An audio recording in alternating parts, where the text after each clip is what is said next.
pour réaliser nos simulations, nous allons utiliser d'autres logiciels que Factory.io.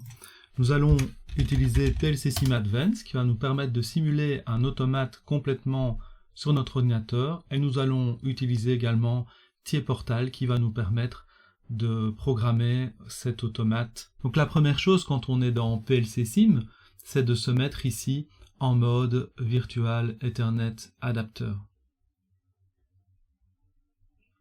La deuxième chose, c'est de déplier le menu qui se trouve ici, et c'est de créer une instance de votre automate. Donc là, vous voyez que j'ai déjà une instance qui tourne sur mon PC, qui s'appelle Test Modbus 2021. Cette instance a l'adresse IP 192.168.1.100 avec un masque de sous-réseau 3x255.0. Donc pour rappel, ça veut dire quoi? Ça veut dire que cet automate virtuel qui est lancé sur mon PC peut voir tous les autres périphériques du réseau qui ont une adresse IP qui commence par 192.168.1 quelque chose. Pourquoi? Parce qu'ici on a un masque binaire qui filtre les adresses réseau. On ne met pas de passerelle par défaut. Donc moi je vais supprimer cette instance et je vais en recréer une nouvelle avec vous. Donc je vais l'appeler Digital Twin 2021, ça va.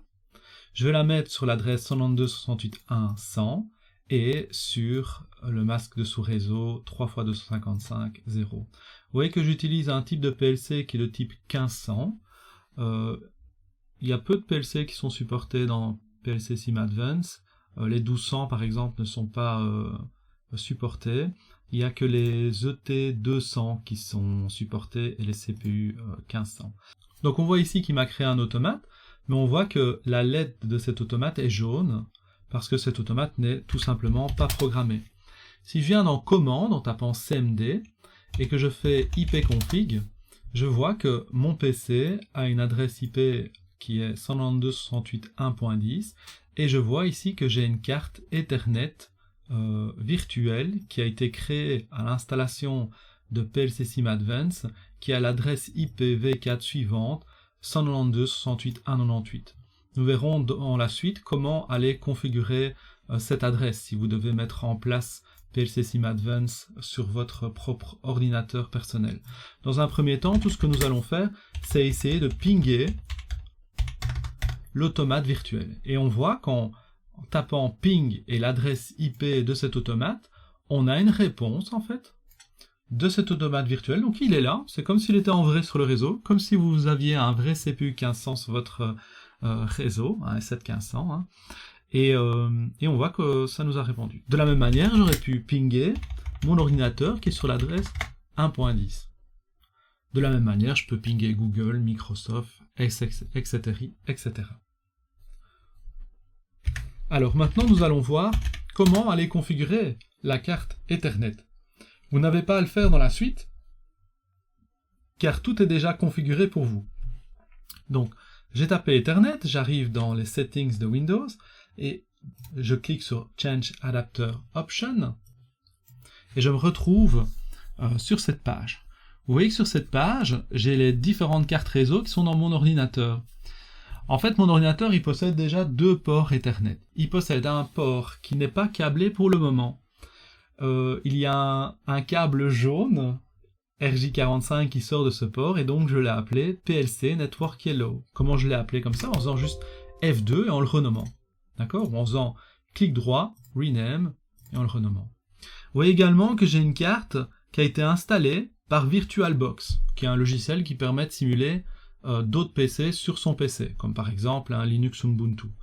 Donc ne faites pas attention à ces deux cartes-là.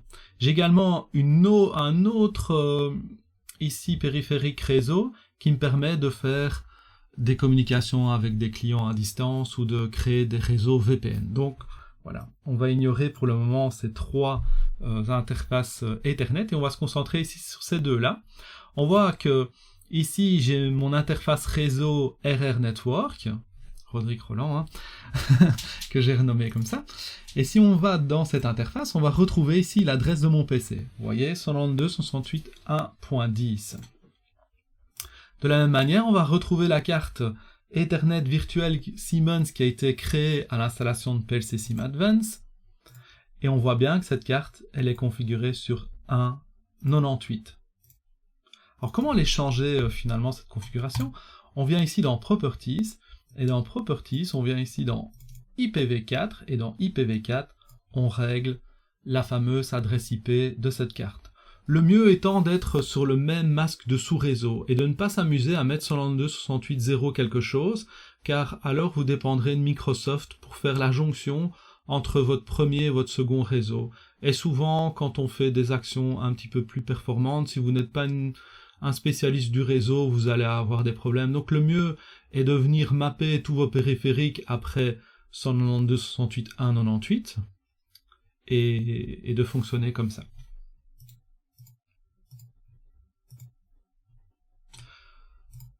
Donc de la même manière que tout à l'heure, je peux m'amuser à pinguer l'adresse 98 et cette fameuse carte ici va me répondre. Quand je ping mon automate sur l'adresse numéro 100, que se passe-t-il?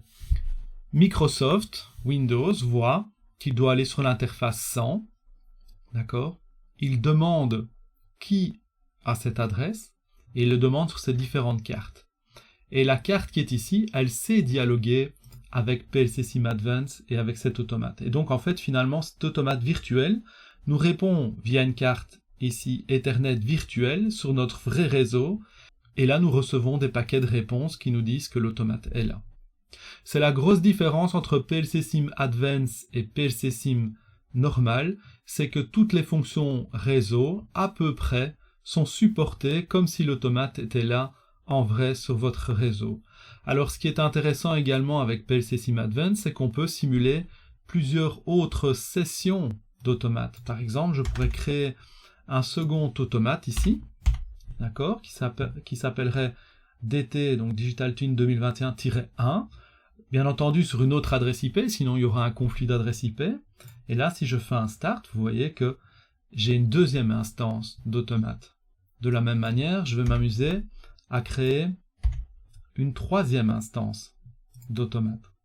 Alors, jusqu'à combien d'instances peut-on simuler? Je vais vous dire que ça dépend finalement de la puissance de votre PC, parce que pour simuler un tel automate, quand on lit la doc Siemens, la doc parle de 1 cœur de processeur pour simuler un automate.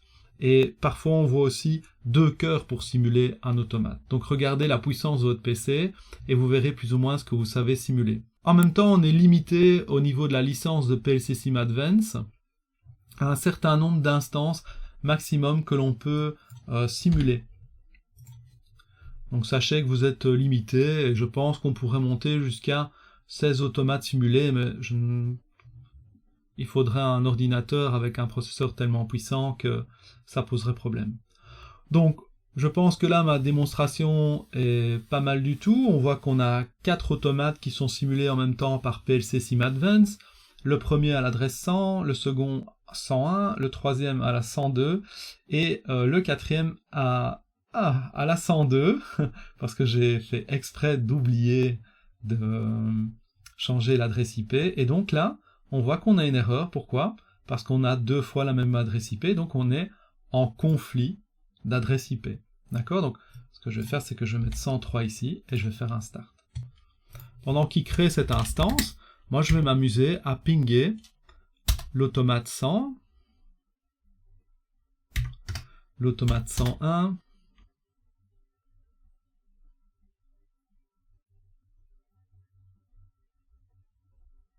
voilà, il me répond. Il a fallu un petit temps. Il a perdu des paquets.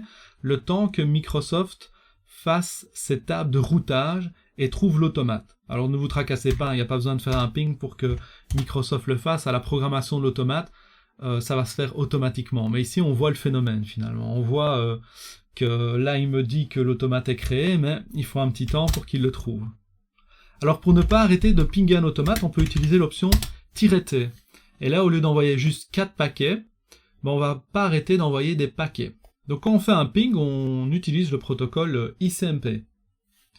Donc pour couper cette connexion, je vais faire CTRL-C, voilà, cette commande.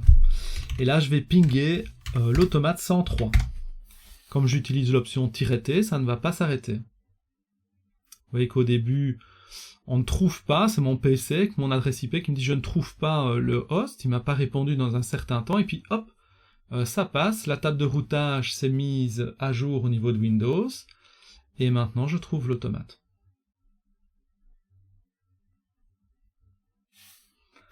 Donc dans la suite, nous n'allons pas utiliser 4 automates, bien entendu, nous n'allons en utiliser qu'un.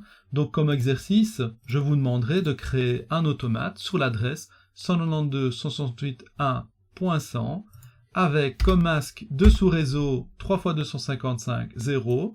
Donnez-lui un nom à vous, comme Digital Twin 2021, votre prénom par exemple, et créez cette instance et essayez de la pinguer.